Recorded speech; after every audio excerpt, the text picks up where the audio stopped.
Hey, welcome everybody for this new tutorial. This time we will implement the new library called Nexus-sync. This library is to make any application work offline too. I mean, if you have like a Notes application using this library, you will be able to use the application without internet. I mean, you will see your notes. You will be able to create or edit or delete notes offline, and then when you are online again, the library automatically will sync the data between your local data and the server data. So everything is automatically, so you don't need to worry about like the versions or the times, the modification time. The requirements to implement this library are the first one is to have like an state or global state. I mean, if you have your notes, you have to have it on and state using the use state hook, or having in a global state using Redux. Sorry if I got a little bit stuck while I'm talking, because I'm practicing. My English is not my native language, but I just wanted to create this tutorial in English to practice a little bit. So another requirement is to basically have you need to basically have your like functions to get data, update the data, create new data, and to delete the data in a certain way. I mean, you can see here this function is to get items from the server, and this function that will be like the function that we send to the hook, I mean to the library, it must return an array of the data that we want to save. So that's like a new one. That's one of the functions that we need. We need to return the data, an array of the data. We are returning here the nodes to create the item to the server. It's this way.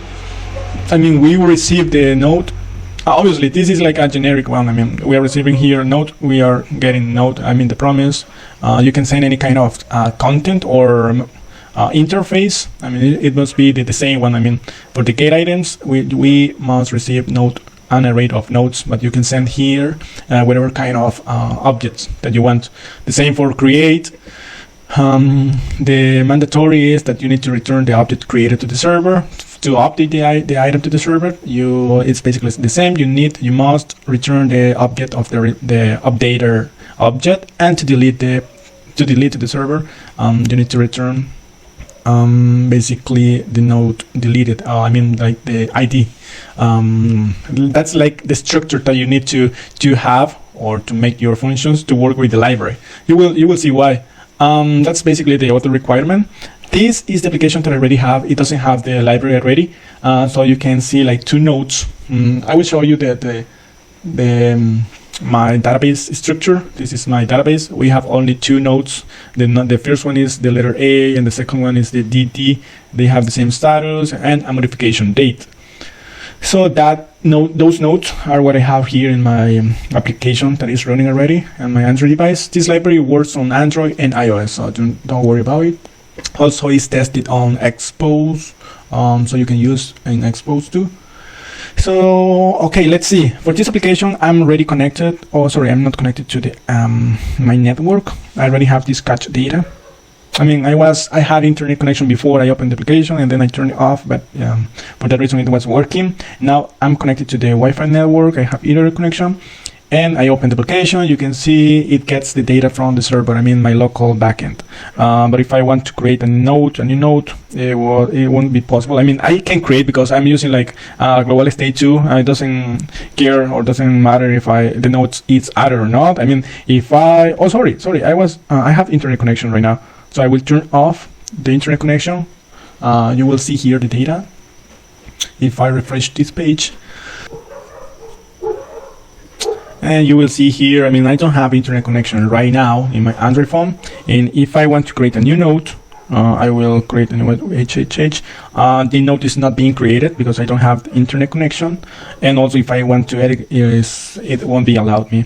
So okay, I need to, and you cannot see like a sign saying like offline mode or something.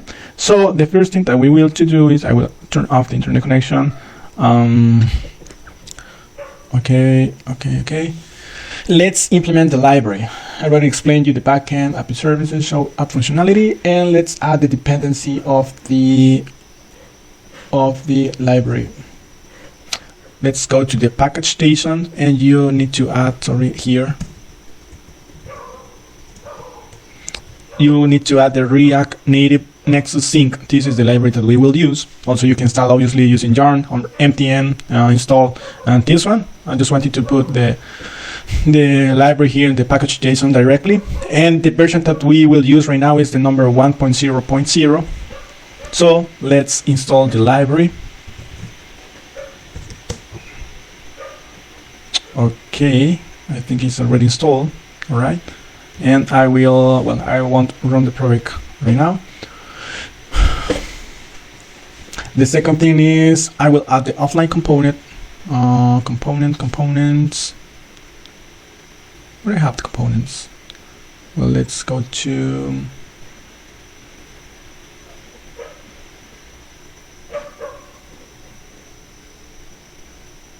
Alright, I will add this component. Offline, I will use this right now, but it comes from the library. Don't worry about it right now. So this is like the sign that we are using the app in offline mode. Don't worry about it right now, about this error. And then we need to add the refresh component.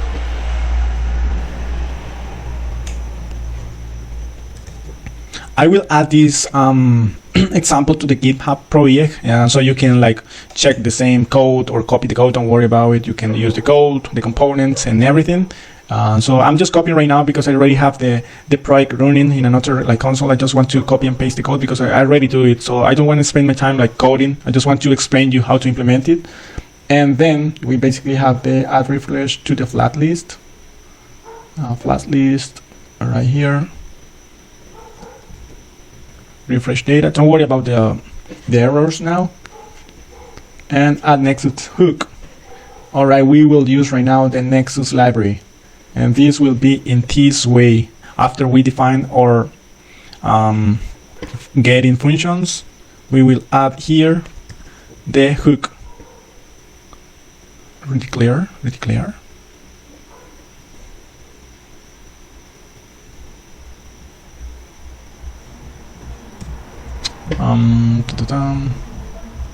I will comment these lines.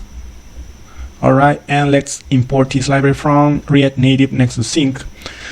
So, okay, I want to explain you this part of the library. I mean, we are using this hook. This library is basically a global hook or a React Native hook, a custom hook basically. It receives some data or some parameters. The first one is the data. You must provide the data. It could be an state or a global state. I mean, using a use state hook variable or using Redux global states or a context. Don't worry about it. It must be like an array of data of the items that you want to save online and offline. In my case, the data could be any kind of object type. The only thing that it must be an array. In my case, this one is a node, an array of nodes. So the second one is you need to provide the set data function. In this case, as I'm using global state nodes, I'm providing the dispatch set nodes function because I'm using global state. If I'm using like this component state, I just need to provide like the set nodes function. But in my case, I'm using Redux, so I will provide the dispatch function. And you must pass obviously the param. It must be like the nodes, right? And the third parameter is a sync data key. This is very, very important because it's basically, as this library is saving everything in async storage, it must provide like a key for the async storage, and the key or this key for my data must be the same for the same data that I'm saving. I mean, you can use this hook for a different states or global states or data. I mean, you can use it to save nodes, categories, or tags, or images, whatever kind of thing. But for any of those data, you must use a single hook. I mean, a hook per state. So if you are using this hook in several screen or several components, you must use the same async storage for the same data. I mean, for nodes, I will use the same key. If I'm using here to save categories too, I will use another key, but that key I need to use in another screen or in another component that will use the same categories data. Comment below if you want me to explain you a little bit more about it, but right now it will be only that. I hope you understand it, and sorry if you don't understand me due to my speaking or something. I can do another tutorial if you want.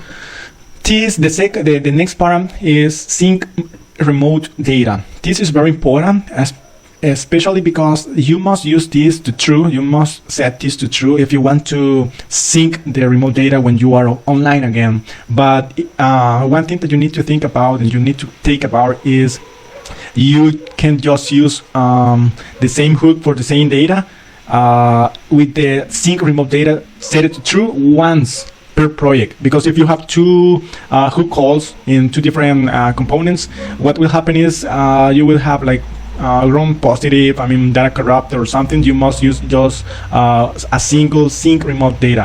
If you have two data that you want to save, you must use two hooks, right? To use Nexus-sync, to save nodes or to save like categories, and for both you will set it to true. But if you are using these two hooks in another screen or another component, you must set this attribute to false. Take care about it. The ID attribute name is very important because your data must have an ID and unique ID key, and you need to provide the name of the attribute, because that's like the way of the Nexus-sync library recognize and take care about all the versions and everything using the ID. So my data or my object type node has the key to ID. This is like the ID attribute name. So this one I'm passing here, and the other one very important is the modification date attribute name. This is how the library takes care about the versions and everything, and you must provide the name of the attribute of the modification date. In my case for nodes, it is called the same, modification date. So please take care of it. You must have these two attributes. You can have another name here, like ID product or something, but you must provide here ID product the same, right, for that type of objects. Let's continue on back online. This is a callback function. If you want to execute a callback function when you are online again, then you have, this is an optional parameter, is the auto refresh on back online. It means if you set it to true, the data will refresh on your current page automatically, or if you set it to false, you can basically use this function that the library provides you to refresh the data with a button or something, right? And then those are like the most important methods or attributes that you must provide the get, create, update, and delete methods.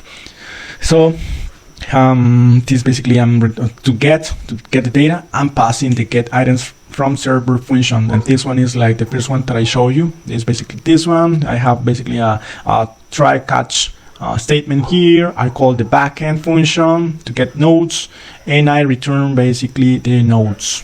So that's all. Here I need to comment this because I won't use it anymore, because the library will take care about the dispatch and the set nodes function. The same for, I think it's this, yeah, it's the same for this one. I don't need to care about it because the library will take care about it. And the same for delete. So let's comment it. And I'm going to explain you here the data or the method that the hook, the use Nexus-sync hook provides you. The first one is the data. This is basically the same data that you pass here is returned here, obviously updated and with all the stuff, right? Then an attribute or an state called is loading. This is basically if the library is processing data or fetching data or updating data, this one will come to you as true.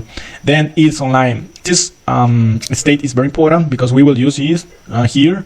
Already using here to show if we are using offline mode. If it's not online, we will like display a tag saying like offline mode available, or we are using offline mode. Let's continue. Back online is like an state that sets to true if it comes from offline mode to online mode. The refresh data is a function that you can use to refresh your data manually, especially if you set this to false and the data won't display like the updated data. Using this function, you can basically display the new data, updated data. And we have here the save item, update item, and delete item functions. This part of the video is very, very important because for all your application, you must use these methods to save new data, to update new data, or to delete new data. You don't need, or you must not use these methods that you already were using and defining because they are not like are not prepared to work offline. I mean, are just like regular functions.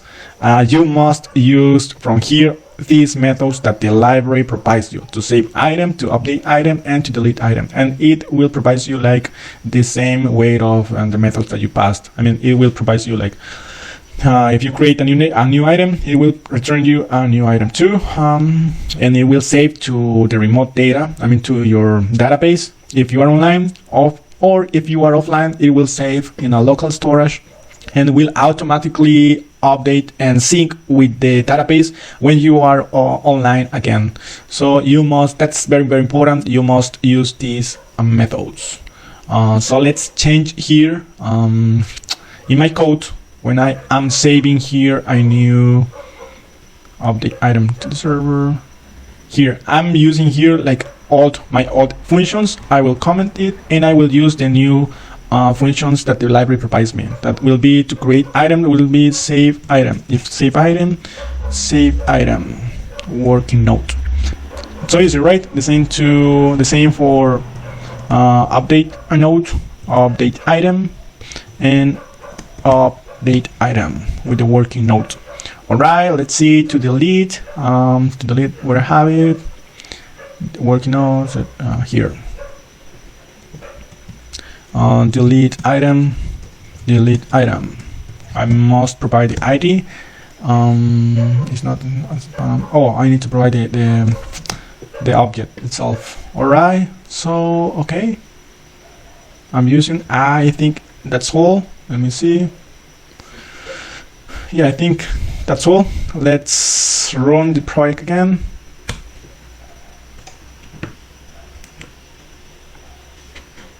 I will be showing you the database too.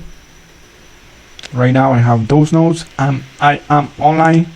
I will open the application. Let me see here. I will refresh the application. And we have here the 3 nodes, the same that we have here in the database. So let's turn off the internet connection. And you will see the sign saying offline mode. That is basically this one. All right. And now I will create a new node offline because I don't have internet connection right now. This one will be you create, and you can see that we have here in my notes the new node called with the title you is what I already create right now. I will kill the application. Without internet connection again, I will open the project, the application, and you can see that the node that I created offline, it's visible here. It's visible in the application. I'm offline mode still right now. And if I refresh my database, I cannot see the node because I haven't created yet. To the server because I'm offline mode. What happened if I turn the internet connection on?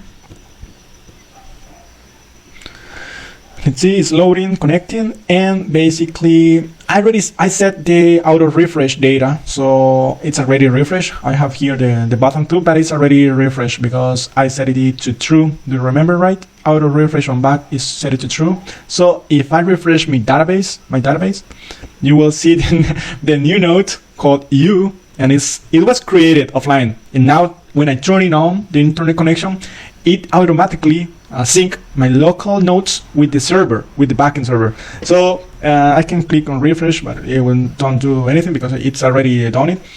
So what happened if I kill the application again and I open the application again with internet connection? Yeah, of course, you will see your nodes.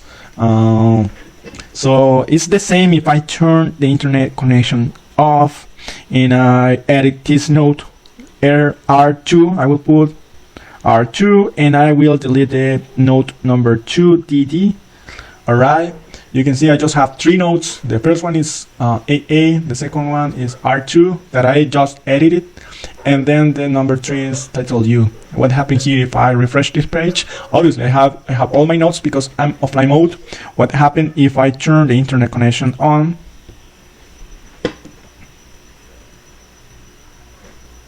Refresh, and let's refresh the database. Okay, yeah, we have just 3 nodes. I deleted one when I was offline, and I edit this one called R2. So it's basically synced. So the library works very well. What I will recommend you is to take care about how you implement this library, because it's a little bit tricky, because it's very generic. So you need to implement this library very carefully and everything. If you implement this library correctly, it will work like a charm. So I will give you this example in GitHub. I will add this to the comments. I mean to the resume. The comments below of the video. I mean the description, sorry, of the video. I will put the example URL. And yeah, you can ask me whatever thing you want. I mean, this library, you just saw that it works very well. And please let me know if you want a new tutorial, like more extensive implementation, because I already implemented this library in a bigger project, and it's a little bit tricky, but it works. It basically works. And so please comment below if you like this library, if you want to implement it, if you want a new video. Sorry if you don't understood me so well. I mean, due to my speaking, my English, the way that I explain, because sorry, I don't have too much time. I didn't write the code directly. I just copy and pasted my old code from the other project I was working on, because I didn't want you to spend my time coding. I just want you to explain you the core idea, or the main idea of the library, and the example using my sample application to save notes. So that's basically all the tutorials. Please let me know if you enjoyed this video, if you want another video about this same library. And well, I just hope you doing well and you use this library, and basically everything works. So see you next time. Bye bye.